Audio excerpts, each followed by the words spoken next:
Good morning, everyone. Once again, you're in the right place at the right time. How many of you are watching the Olympics on television? Yeah. It's inspiring to see what human beings can do. You know, they can get to such incredible places and do things that are, well, seem impossible. But then they make it possible. So it's such an inspiration to just watch it. Is there anybody here from another unity? Anybody here for the first time? Raise your hand if you're here for the first time. Okay. We have a gift for you if you're here for the first time. Our ushers will bring it down. Thank you. Okay. But we were just discussing this after the first service about the spiritual Olympics. You know, the amount of devotion we have toward making these incredible decisions within that heal us of the limitations we have taken in over the years that hold us separate and apart from feeling good. So we're just talking about the devotion you put into the spiritual practice that we do in unity. So you're going to feel really good because Syntysche's got a talk that's going to inspire you to the spiritual truth. Look forward to it.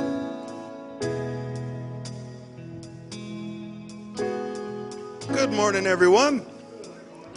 Welcome to Unity of Boulder, everyone who's joining us here in-house and everyone who's joining us online. Thank you for joining us and spending some time with us today. We love it. Event we have coming up here is on March 1st. That's 2 weeks from now on a Sunday. We are going to have a potluck, but this potluck, we want it to be a chili cook-off. We want you to get creative. Make it spicy, make it vegan. Maybe you don't necessarily want to use beans. Maybe you want to use lentils. Whatever, we just want you to get creative. And even if you don't make a chili, it's a free event. Everyone's welcome. Bring a different dish if you want. But we will be voting on the best chili, and that is March 1st. That's 2 weeks from now, following our second service. All right, now I'd like to welcome out our friend and board member here at Unity of Boulder, Steve Sheets, and he's going to read today's daily word. Thank you, Mike. I really like walking out here and seeing all of you here and your smiles. Thank you for sharing your smiles with me. Please share them all day long and all week long and all life long. Daily word, divine order. My life and all life is in divine order. When I encounter delays and setbacks, or the world is changing in ways I find unsettling, my life may feel chaotic or even feel out of control. Even though I know divine order underlies all things, it doesn't always feel that way. I remind myself that order is a spiritual truth, always present. I don't need to pray for it or even work towards it. I need to only affirm it and trust it is unfolding, especially when I see no evidence of it. I pray not to invoke divine order, but to bolster my awareness of it. I affirm divine order, feel comforted and assured of God's presence in and through all things. As I return my attention to the world around me, I discover evidence of order everywhere I look. Luke 12:22.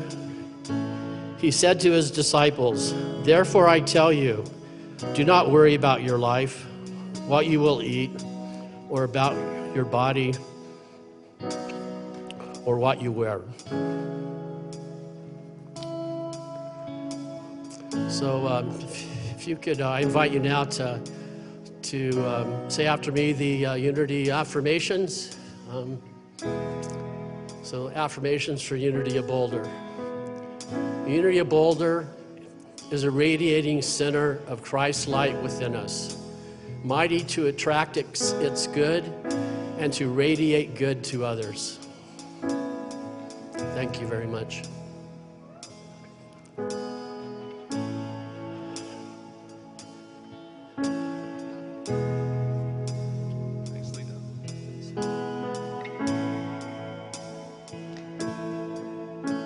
Good morning, everyone. Welcome to Unity. Nice to see you all. This is a time in our service where we are doing a call to prayer for others.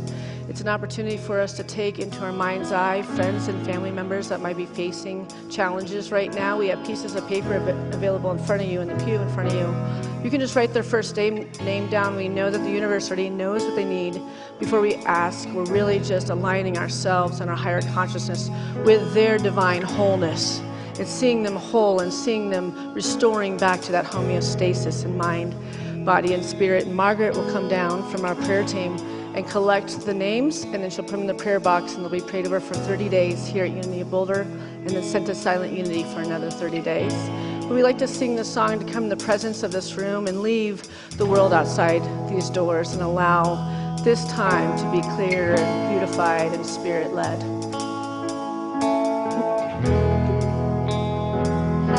You are the air I breathe.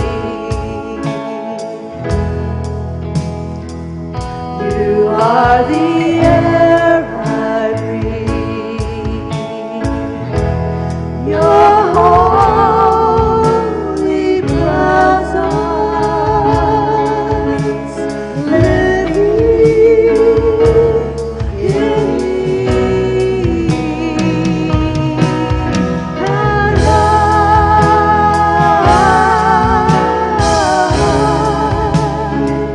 I'm grateful for you.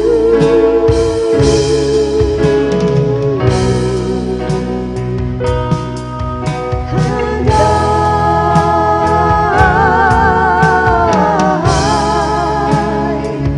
I'm grateful for you.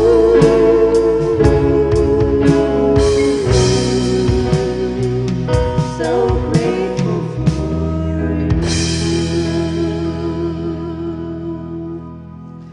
And so it is. Now we're going to go into our entertainment number. We'll invite any entertainment club people that want to come and join us and sing. This is an easy song, and you're welcome to sing with us.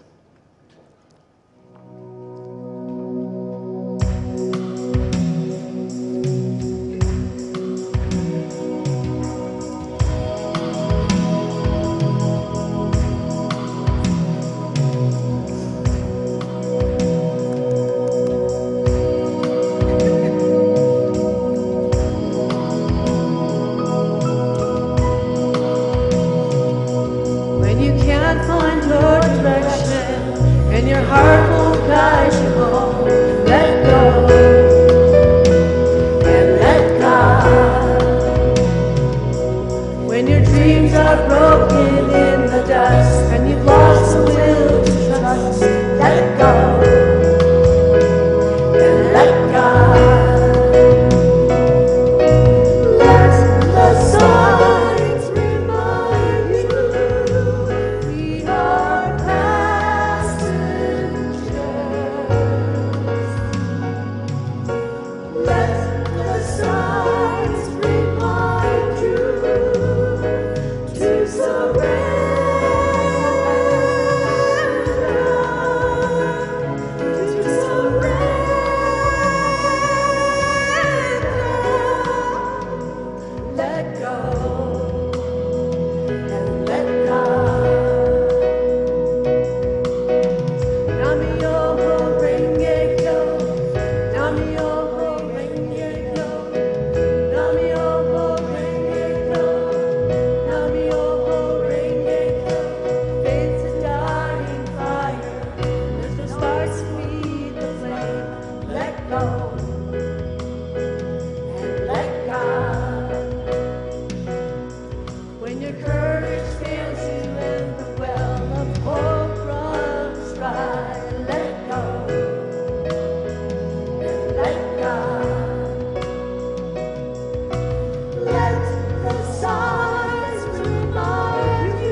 And now I'd like to welcome today's special musical guest today, a brand new face here at Unit of Boulder.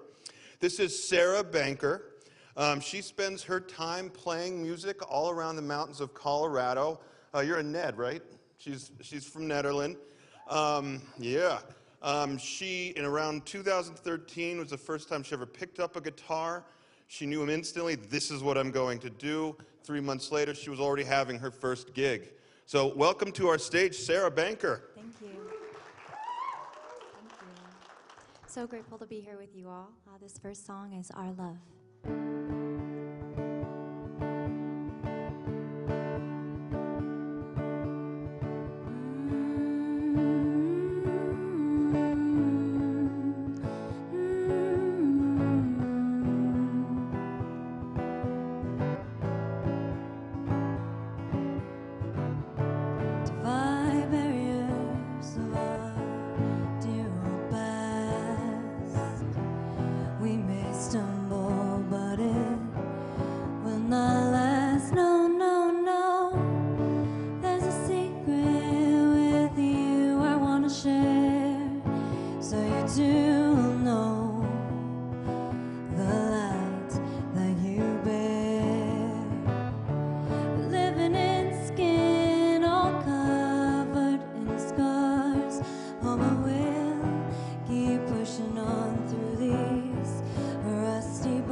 deepest dreams of yesterday. I know gravity can't seem to take us down from beyond our light to the shadowed ground.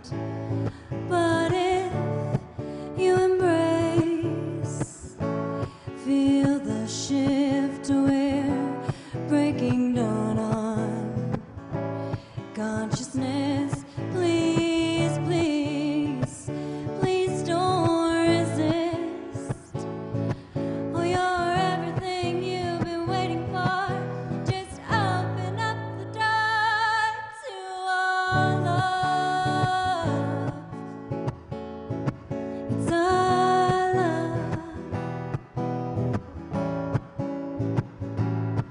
It's our love.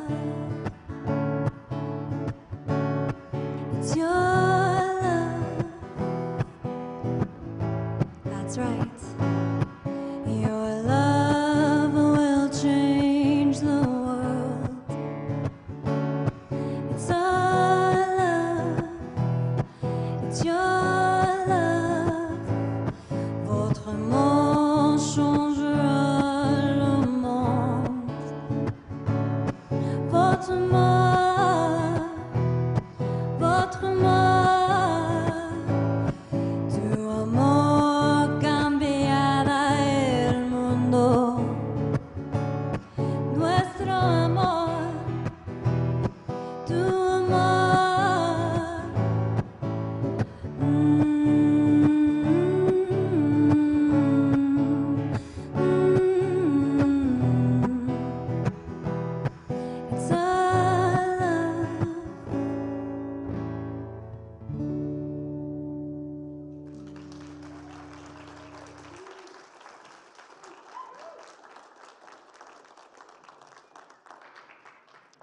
Thank you, Sarah.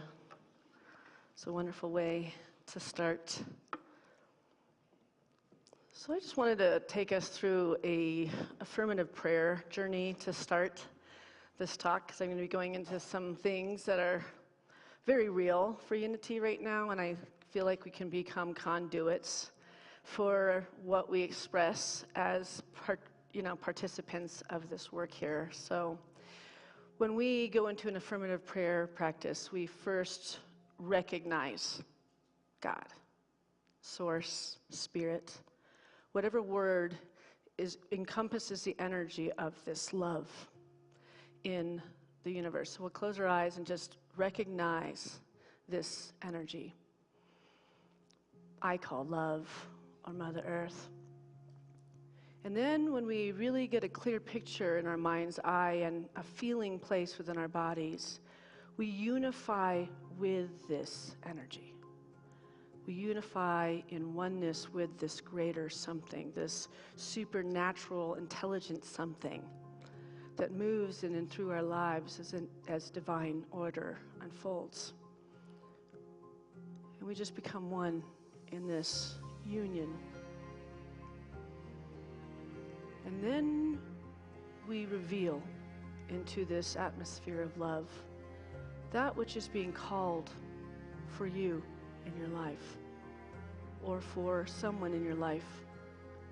Anything that's bringing back balance, restored health in mind, body, and spirit. You can use this for someone else or for yourself or for this church center that you've all loved, to hold the abundant, beautiful space of love that this place has created for so many, for 45 years. And we're putting it out there, and we know balance and wholeness is being restored in our revelation or in our affirmation in this moment. And then we really feel like it's taken hold in our spirit in this union with God or love. We go into a state of gratitude and thanks and grace. Thank you, God, for everything. We have no complaints whatsoever. And then we release it and we let it go to God. Surrendering it, clearing it, letting it know that this is already in, fluid, moving forward into that which is manifest of the Spirit or of light. And when we let it go, we know that the universe is very clear about this ignition, about this light that we're planting into this universe. And we're in gratitude that it's already coming. And so we let it go. And so it is. In the beginning was the Word, and the Word was with God, and the Word was God. In John 1:1. In the beginning was the Word, and the Word was with God, and the Word was God. Before there was form, before there was success or failure, before there was identity, there was the Word, the Logos.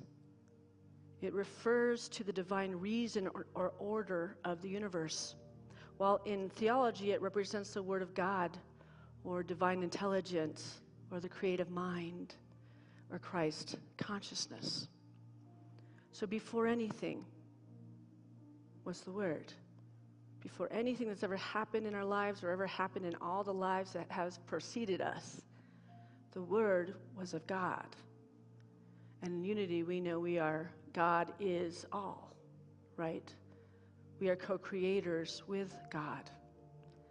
And when we recognize that we're not going towards anything without this unification, without this divine connection, we take more pressure off of ourselves in all the transitions that are taking place in all of our lives, in this country, in this world, and recognize we can only do what God can do through us And that is the Word. That is the framework. That is the bedrock in which we stand. So metaphysically, it's about the eternal divine pattern that lives within every one of us, the eternal divine pattern that lives within every one of us. There's this divine pattern, there's this fabric, there is this perfection underneath at the core of every difficulty that we will face in this life. Jesus said in John 12:16, in this world you will have tribulation, but be of good cheer. I have overcome the world. And what he's saying is this isn't just about him overcoming the world, because he is the Christ. And the greatest ideal of a human being in this world is to be of the Buddhist nature or of the Christ consciousness. Overcoming the world is overcoming the dark in this world at the moment and revealing unto oneself the divine power that lives within a cultivated, spiritually lived life. And so when we keep looking outside of ourselves and like, look at this, oh my gosh, how could this happen? It's like, if we can't look at it and find a peaceful mind's eye within our beings, then we are adding unto this turbulence or this tribulation, instead of recognizing there will be tribulation in this world, but we will overcome the world. What a great test we're being offered here at this time, to overcome it, to be able to look through the lens of the ego that looks from a bigger picture of all that is transforming in everybody's lives, in everything that we're seeing and doing. Underneath all this tribulation is healing. The light has to enter the darkness. And the darkness is of the world. It's the things of the world that we think something outside of ourselves is going to bring us peace, love, and joy. And it just simply doesn't. Until we cultivate this oneness with this greater intellectual something that is a seed within each and every one of us, when we stop watching the tribulation or looking for it and recognizing our good right here in this moment. Charles Fillmore said, the Christ is the true spiritual self of every person. The Christ is the true spiritual self of every person. That's the goal. So when we look through our Bible and remember what Christ was capable of doing, he had to overcome the tribulation of the world because he was here to work with individual God selves and to show them that within them was the healing power to heal themselves, or to overcome the loss of someone they loved, or to overcome the discord of a career leaving at a time that was just super, it's all the things that we're facing right now. How can we go from this Christ potential and bring healing to it and recognize it's all a teacher? It's all in divine timing at the moment. So the Christ is the true spiritual self of every person, not a personality, not a role, not a title. The Word is your original design. So that original design that's untouched by circumstances, right? And I know we all can put our hand up and talk about those circumstances. And hopefully you're finding a way to navigate through all of this with a loving heart and a childlike wonder, and looking at like, well, look at all of this. Look at all this opportunity ahead of us, right?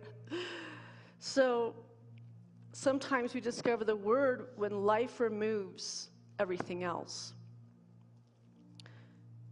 Marianne Williamson said, and as most of us can see, she just put this on a TikTok yesterday, we are living in a great dissembling right now. And we have to look at how we can emotionally and psychologically endure this moment. Things are crumbling. Things are falling apart. And most of us more than most of us ever thought could happen in a lifetime, we are seeing fall away. And the institutional forces that we always thought we could look to are either nullified and unable to better, and for whatever reason are unwilling to do better. We could look at all of that and say this is a hopeless moment. But our hope is in who we are becoming as people. So let's think about all of the ways we can expand, all the ways of our being, through new ways of thinking, acting, and vibrating energetically. She said that the Dalai Lama said, in order to save the world, we must have a plan, and no plan will work unless we are meditating. So there's a dissembling happening.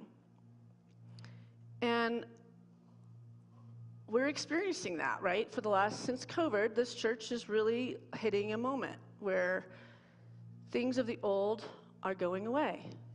Things that are this church isn't serving people, they're leaving. And then we're getting new people that are coming in, and it's a new rush of a whole new energy. And we have to start asking us who we are now, right? And what is being called of this time for this center, right? At this moment, I'm a few months away from finishing seminary, and the baton of leadership is handed to me on June 1st this year. And I was just back at school with 16 people in an immersion spiritually in classes, and there's this sense I just want to get to the end of seminary so I can really focus and start building the things that people are sharing with me they're ready to have happen here, and the things I'm feeling inspired with God to happen here. But I'm so taken by school right now. But then it was like, when I got to the end of that week, it was like, oh my gosh, this is really happening. Because I'm not taking over the helm here when the place is booming. This is not how I would have personally planned it, right? In this world, we will have tribulation, but we have to overcome the world. And yet, it's time for something new to be born here. And I feel very called to what that next is. But I can get caught up in that feeling that I am not ready if I go down that road of a nervous system that's pretty taxed at the time. But when I remember when I was called to ministry in 2004, that's a long time ago. It's a long time. And I started school right away. And I'm finally finishing now. So I had small children. I had a marriage that was falling apart. I had a lot of things I had to take care of while I was stepping into this calling. And the calling came from my loss of my son Luca and my grandmother coming to me in a sleep state and showing me that she had him in one of these light tunnels. And it wasn't a sleep, it wasn't a dream, it was an out-of-body experience that was produced from the deepest grief I've ever experienced. And like this was saying, everything changes when we finally dissolve who we are. That's when the new is born, right? And I was shown something ethereal of a bigger realm that I always believed in. I was a big student of Edgar Cayce. But in this moment was this feeling of love that I'd never experienced before. Not from anything in this human, even meditative spiritual experience. It was of the ethereal. It was this feeling that you really can't put your finger on unless, I think people that have NDEs always talk about this love. And when you experience it, you realize we are that before the losses of this world. We realize at our foundation, we are this love. And I'd been already working at the church for 12 years at that time as administrators and secretaries and everything else. But now that I knew that God is real, I couldn't shove that back down and be like, well, everybody else can figure it out on their own. I wanted to scream it to everyone. Oh my gosh, the universe is honorable. And yeah, we will have tribulation, but we will have moments where we overcome the world, and then we will have tribulation again. Right? Who's had that? Where we've overcome the world, we're like, yeah, I got this. I've figured it out. I'm on top of the world. And you're so sure. And then it shrinks back to, oh, I'm back in the body. I have aches and pains. I feel life again, right?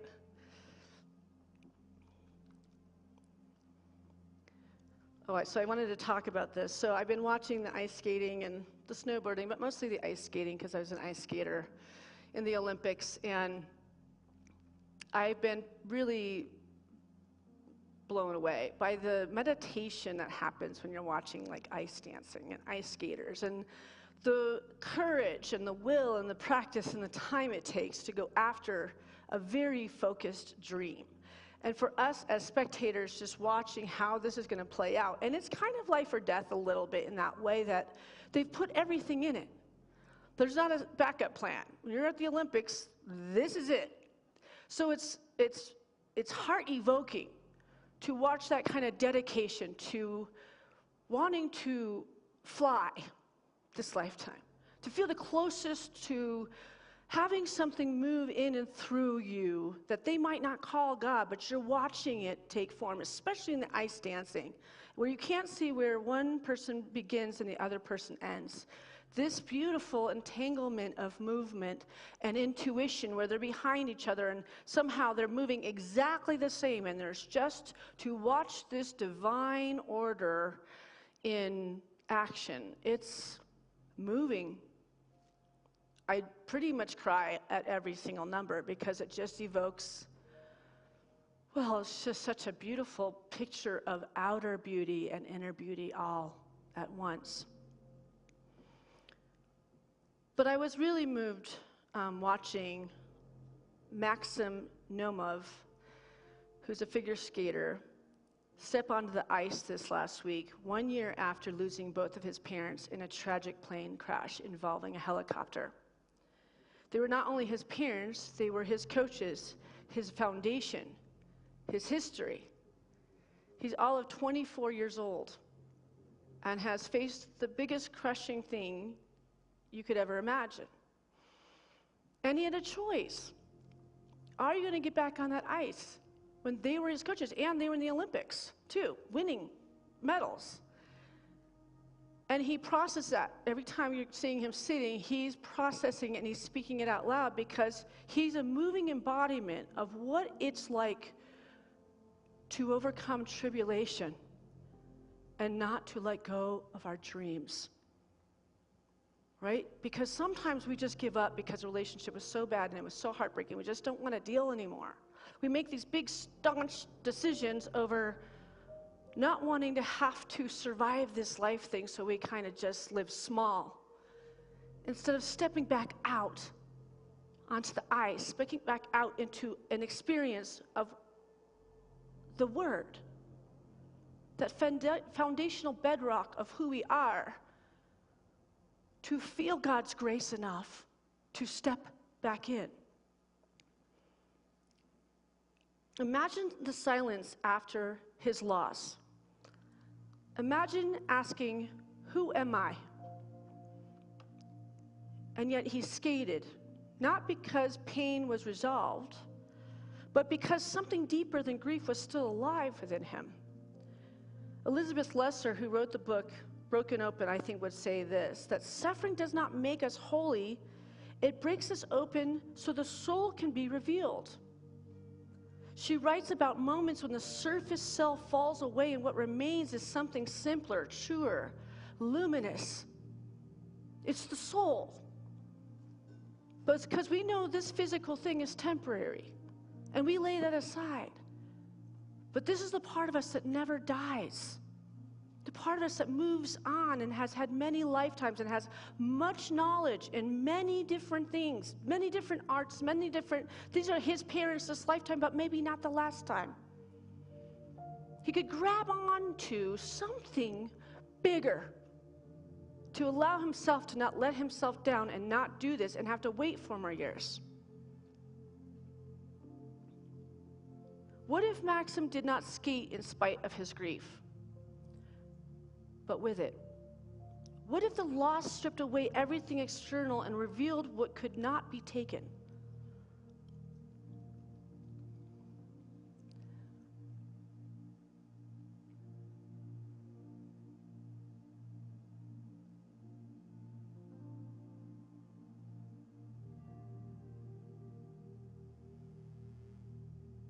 He actually won the bronze medal. That was typed incorrectly. But that's good enough considering. And Edgar Casey said, spirit is the life. Mind is the builder. The physical is the result. Spirit is the life. Mind is the builder. The physical is the result. So if spirit is life itself, then the word is still building through us even when our outer structures collapse. Maxim Nomov said in an interview, I feel my parents the closest when I'm on the ice. Even when life strips away our roles, our plans, or the people who shaped us, the divine pattern within us remains intact. So I ask you this, what in you has survived your hardest season? Or you're surviving in this season right now? What has been birthed or been transformed from your hardest season? Because we are being told here, before tragedy, before success, before identity, there is the Word. And the Word is God. Something with so many names and is nameless. But every one of us have touched that divine wisdom and have been amazed by its revelation in us. Myrtle Filmer, our co-founder, also found this in her healing journey when she heard the words from the universe that said, I am a child of God, therefore I do not inherit sickness. That's what started Unity altogether, was her hearing these words from a speaker named E.B. Weeks. She heard it. She was with 7 other people at this New Thought conference. When she walked out, she couldn't believe these words she heard, and none of them heard them. But something took hold in her being, and she had tuberculosis and only had months to live. And she spoke those words, I'm a child of God, therefore I don't inherit sickness. I'm a child of God, therefore I do not inherit sickness. And she lived that, and in 2 years was completely healed. That was the birth of the Unity movement. Because Charles Filmer could not believe what he witnessed. In those darkest days of fear of illness and disease, she found the words to lift her being to this highest consciousness, to speak it into every cell of her being. And it held her in that spirit, in the word, in that knowing. I don't have to accept this, even though the doctors are saying I should. Who has the divine word over my experience? This comes to every discord, every tribulation we are facing now and have ever been. So when Maxim stepped onto that Olympic ice, he was not only competing, he was saying yes to life again. He was carrying love forward. He was embodying fierce grace. And we got to take that into our experience to watch a 24-year-old do things that we aren't doing in our 50s, 60s, 70s, and 80s. Where did he find that strength? Where did he find that love of self to not let oneself down? And then to go out there and do it so beautifully. In Revelation, it says, behold, I make all things new. Behold, I make all things new. And so when we're in a season, we know that the word, the truth, the I am is making everything new.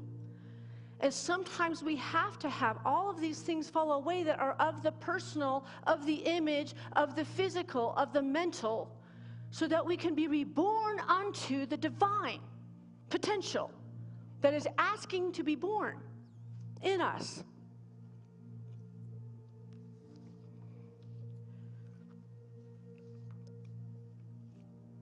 So, at this immersive conference, when I had to say goodbye to the 16 people I've been going to school with now for 2.5 years, I felt a deep sadness of a community that's been built around me to better me, to help me be able to see myself as a leader, right? And I see them all as leaders.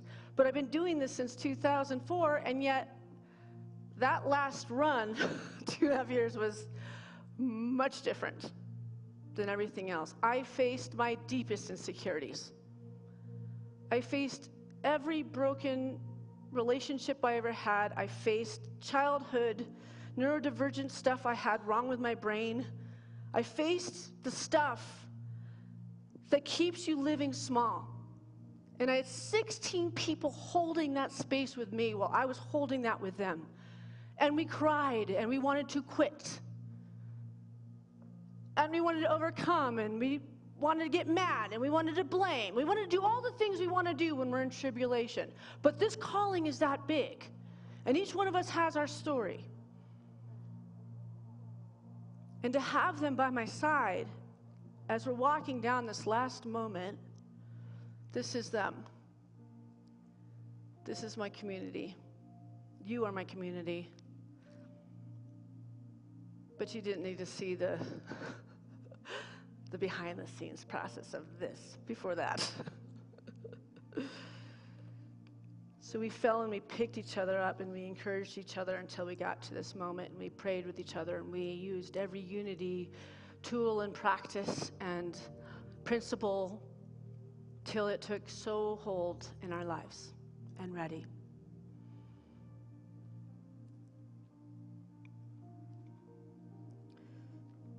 But unity is in a moment where we aren't making it, right? Financially, this building is not going to be our building anymore. We'll go somewhere else. Thank God we have this beautiful asset and we don't have any debt. So Unity's in a really good position considering of the unities around this country.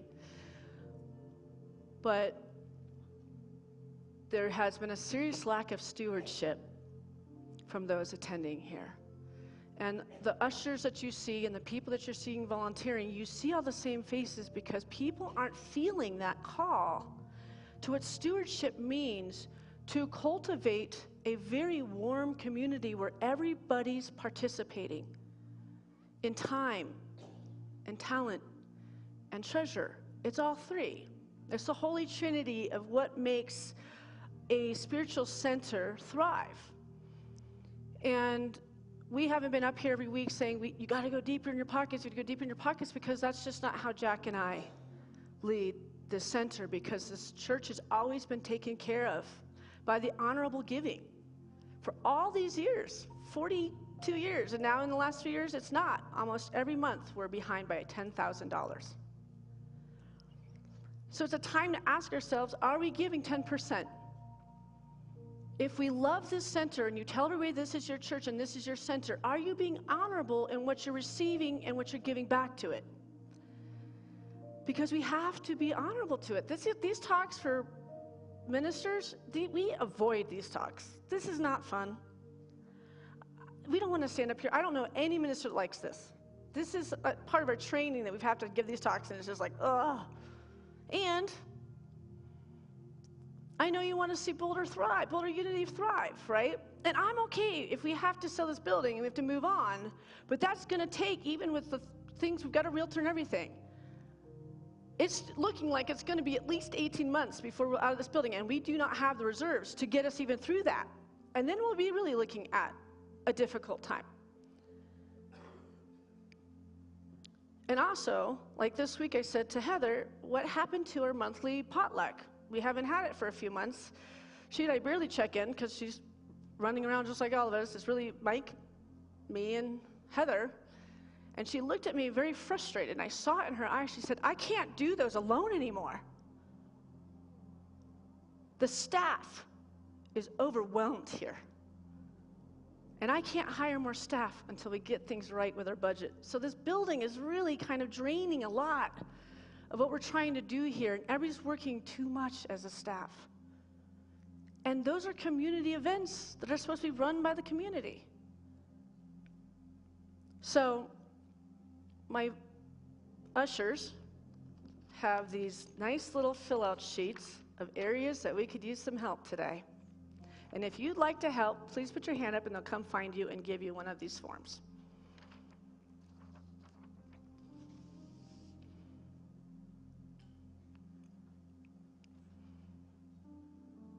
It will feel so good. Like they say, it's in giving that we receive. You think that you're going to be giving up something to be giving back. And when we do something so honorable with this law of the giving and receiving, you're going to find that your glass starts filling up. And you're going to find more of the things that are lacking in your life healing, especially if you start financially tithing to the place that's spiritually feeding you.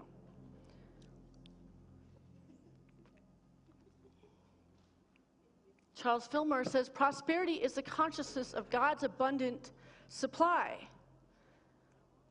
And Catherine Ponder says, the law of prosperity is generosity. If you want more, you must give more.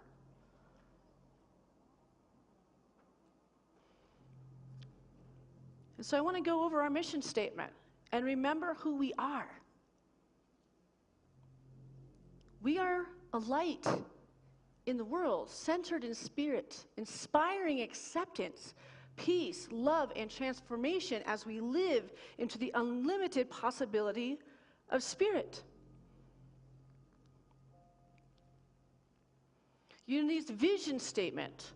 We see a world transformed by awakened hearts, where gratitude, compassion, and spiritual wisdom guide humanity into peace, healing, and wholeness. Are these things you can get up and behind and support? Can you feel those are not just words that you see on the walls in the lobby or on our website or in our handout? Our core values are love, inclusivity, integrity, spiritual growth, service, joy, peace, compassion, community.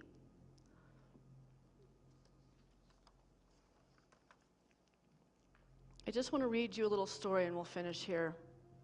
It's called The House with Open Doors. There once was a beautiful house built to hold many voices. Its sanctuary could seat 500 souls, and for decades it echoed with prayer, music, laughter, and transformation. But over time, something shifted. Fewer bodies began filling the seats, yet more faces appeared through another doorway, the doorway of live stream. The room felt emptier, and yet the reach felt wider. And the house began to wonder, is this decline or transformation? Are we shrinking or being reshaped? Perhaps the deeper question is not about the building at all, but about belonging. Perhaps the deeper question is not about the building at all, but about belonging. In this space, still the right vessel for who we are becoming. Our new doors quietly opening. And alongside that, why has stewardship softened?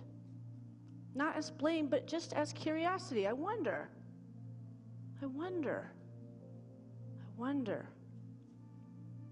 Have we all grown too busy? Have we assumed someone else will carry what once felt shared? Have we quietly loved this place without actively sustaining it? Stewardship is not about paying bills. It's a way of life based on the recognition that God, or the divine, is the owner and provider of all resources, and that individuals are caretakers entrusted with managing these gifts responsibly. It moves beyond mere fundraising or volunteering, representing a holistic spiritual commitment to using one's time, talent, and treasure to support the community's mission and to advance the work of the Spirit. And it always comes down to, it is about participation. And I love all of you. And I hope you leave here with a lifted heart and know that everything will be okay, because everything is in divine order.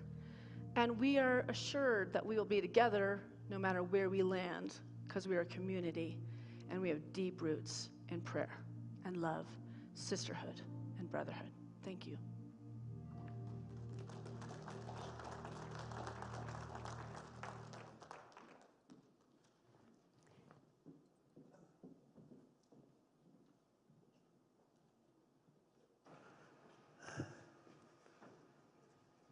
Who's heard the statement, God provides? Because that's what some people think without understanding the rest of it. God provides through people, through us. Everything, not just the finances, but everything that comes into life is provided through us. So that's what we are. We're not consumers, we're providers. And when we're not providing in relationship to the divine, we've lost touch with our calling. And that's what this is all about. She's speaking of it in very open, wonderful, beautiful ways. It's a hard talk to give, but we can get down to the truth of it. If each person were to give 10% after expenses, take care of all of your expenses, and then what's left, give 10% to the place where you receive this interrelationship with God, we would be fine. We wouldn't have to give talks like this. For almost 40 years, that's exactly what took place here. But the last 3 or 4 years since COVID, and since people went to watch us on screen, the feeling of being a provider for their divine essence has gone. So people aren't thinking in terms. They are not open to let the Spirit guide them. But I suggest to you, just take a look at your life, your expenses, and once you've taken care of your expenses, just give 10% and we will correct everything in Unity of Boulder. And we'll be able to accomplish everything we want to accomplish. We'll be able to take care of all of the things that we can't actually afford right now. So that's something for you to think about. 10% is what is asked of us in the Bible. 10% has always been what we expected to receive from what is shared here. So please consider yourself blessed to be able to know you have the way to make Unity of Boulder serve in its most appropriate way the love, the healing, and the peace of the living God. Take that home with you today.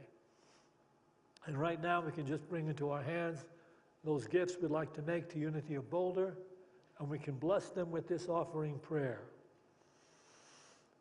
Divine love, through me, blesses and multiplies all that I have, all that I give, and all that I receive, because I give. And so it is. And we have the opportunity to listen to Sarah share her beautiful music with us once again. Horizon is foggy, can't see the forest from the trees. Night is falling. Darkness I don't wanna believe is me. Practice no more trying.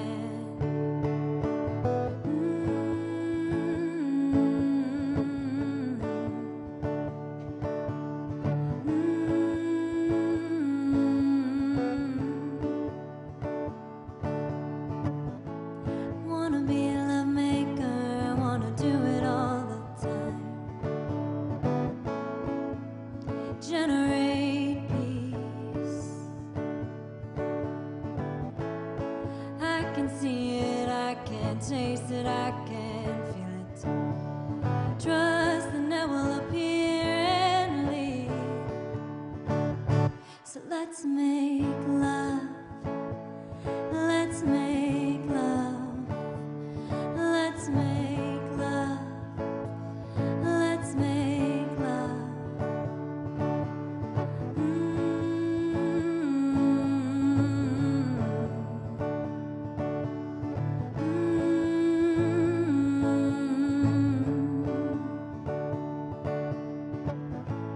Light is shining through the window pane. Catch your breath. Release past and future nonsense. Living is presence. So let's make love. Let's make love. Let's make love. Let's make love. Be the love you need, because we all need it. Kind to ourselves, because what we do to ourselves, we do to each other. Every moment is an opportunity. Changing our world. So let's make love. Let's make love. Let's make love. Let's make love.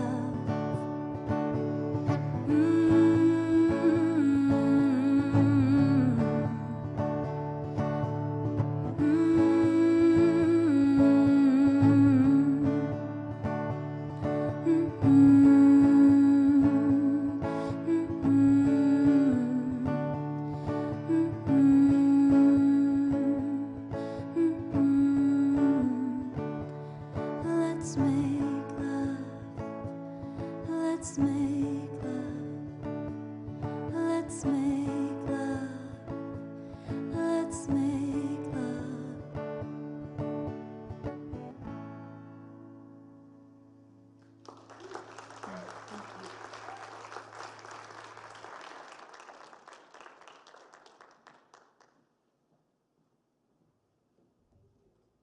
Beautiful. All right, we have prayer partners available to you if you're facing a challenge. They're over here in the sashes, and when we complete the service, you can just stay seated in your seat, and they'll come find you and pray with you in our beautiful meditation room. I will be holding my discussion group that takes place in the back of the sanctuary back here. We just talk about what's on our heart, what's going on in our lives, or just if you have any questions about unity and its philosophy, we discuss that back here. And I think that's it. Let's all rise and close with "Let There Be Peace on Earth."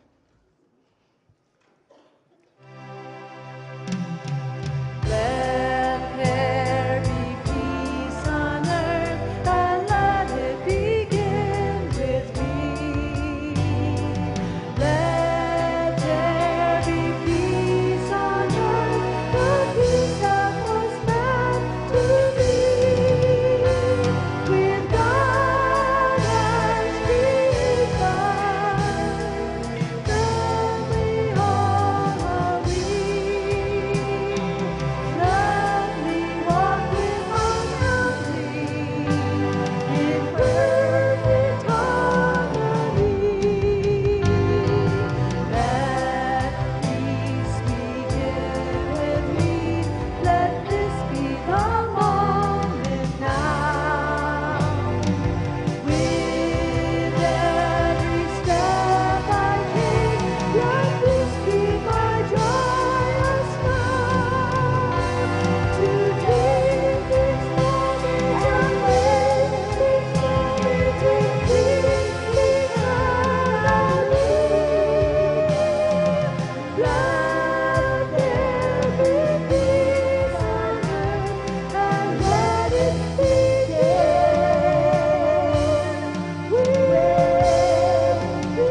let's release it. Here we go.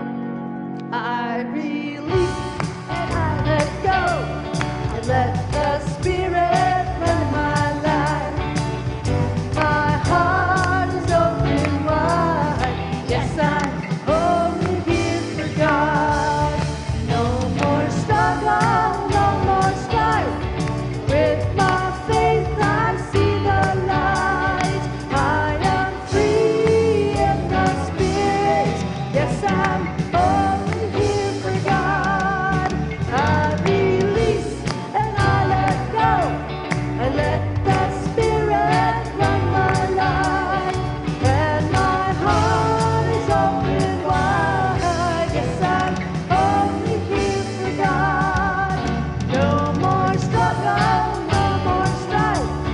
With my faith I see the light. I am free in the Spirit. Yes, I'm only here for God. Now, it's your turn. Let's hear you. In the Spirit, in my heart. Yes, I. Beautiful. Only here for God. No more struggle, no more strife. With my faith I see the light. I am free in the Spirit. Yes, I'm only here for God. Yes, I'm only here for God. Yes, I'm only here for God.